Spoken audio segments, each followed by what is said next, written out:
लगता है पश्चिम एशिया में जो अमेरिका और ईरान के बीच काफ़ी वक्त से एक संघर्ष चल रहा है, वो अब एक नए और शायद ज़्यादा खतरनाक मोड़ पर आ गया है। अब तक तो देखिए, हवाई हमलों से कोशिश हो रही थी कि ईरान बातचीत की टेबल पर आ जाए। लेकिन जब वो बात नहीं बनी तो अब अमेरिका ज़मीनी कार्रवाई मतलब एक ग्राउंड ऑपरेशन की तैयारी करता दिख रहा है। तो सबसे पहले ये समझते हैं कि ज़मीन पर हो क्या रहा है। अमेरिका की ये जो सैन्य तैयारियां हैं वो कैसी हैं, क्योंकि यही इस तनाव को एक नई शक्ल दे रही हैं। 3,500, जी हां, 3,500 अमेरिकी मरीन और नेवी के सैनिक अभी-अभी यूएसएस त्रिपोली नाम के जहाज पर सवार होकर इस इलाके में पहुंचे हैं। और ये तैनाती बहुत अहम है। क्यों? क्योंकि त्रिपोली कोई मामूली जहाज नहीं, ये एक एम्फीबियस असॉल्ट शिप है। इसका सीधा सा मतलब है, इसे खास तौर पर जमीन पर तेजी से फौज और साजो सामान उतारने के लिए ही बनाया गया है। तो मतलब साफ है, ये सिर्फ वहां अपनी मौजूदगी दिखाने के लिए नहीं है। इसका असल मकसद है तेजी से और छोटे-छोटे हमलों की ताकत को बढ़ाना। और ऊपर से 82nd एयरबॉर्न डिवीजन की कमान का भी वहां होना, ये इशारा करता है कि अमेरिका किसी भी हालात में एकदम तेजी से एक्शन लेने को तैयार बैठा है। अब देखिए, पेंटागन की जो स्ट्रैटेजी है ना, वो बड़ी दिलचस्प है। वो ये साफ करती है कि अमेरिका का इरादा कोई लंबा चौड़ा युद्ध छेड़ने का नहीं है। उनका प्लान है एक लिमिटेड लेकिन बहुत ही असरदार हमला करने का। मतलब अपना काम करो और फौरन बाहर निकलो। तो ये जो पूरा प्लान है, ये स्पीड और एक्यूरेसी पर टिका है। मतलब एकदम तेजी से कमांडो रेड्स हों, स्पेशल फोर्सेस अंदर जाएं, अपने टारगेट को हिट करें और इससे पहले कि ईरान कोई बड़ा जवाबी हमला कर पाए, वापस आ जाएं। उन्हें संभलने का मौका ही नहीं देना है। और इसी से जुड़ी है ये टाइमलाइन। पेंटागन ने जो प्लान बनाया है वो महीनों का नहीं, बल्कि कुछ हफ्तों का है।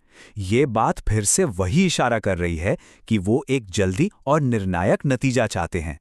तो ये तो हुई अमेरिका की तैयारी। अब जाहिर है ईरान भी चुप नहीं बैठा होगा। देखते हैं कि ईरान की तरफ से इस पर क्या जवाब आया है। और उनका जवाब बहुत ही सख्त है। ईरानी संसद के अध्यक्ष मोहम्मद बाकर गलीबाफ ने एक सीधी सीधी चेतावनी दी है। उन्होंने कहा, अगर अमेरिकी सैनिक ईरानी धरती पर उतरे तो उन्हें ऐसी आग में झोंक दिया जाएगा जिससे क्षेत्रीय सहयोगी भी लंबे समय तक याद रखेंगे। मतलब धमकी बिल्कुल साफ है।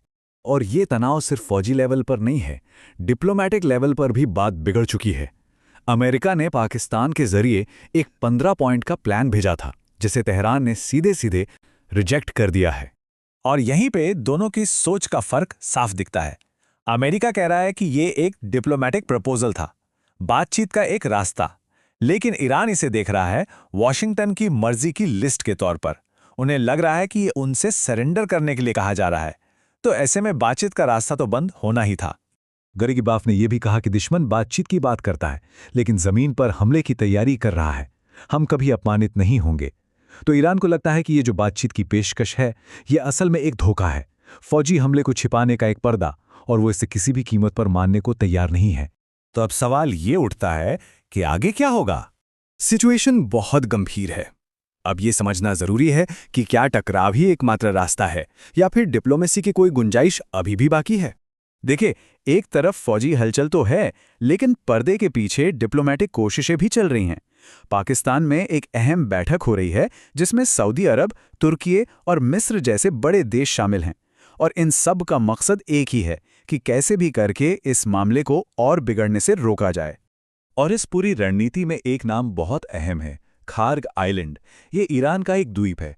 अगर अमेरिका इस पर कब्जा कर लेता है तो ये ईरान के लिए एक बहुत बड़ा आर्थिक झटका होगा, क्योंकि ईरान का ज़्यादातर तेल एक्सपोर्ट यहीं से होता है।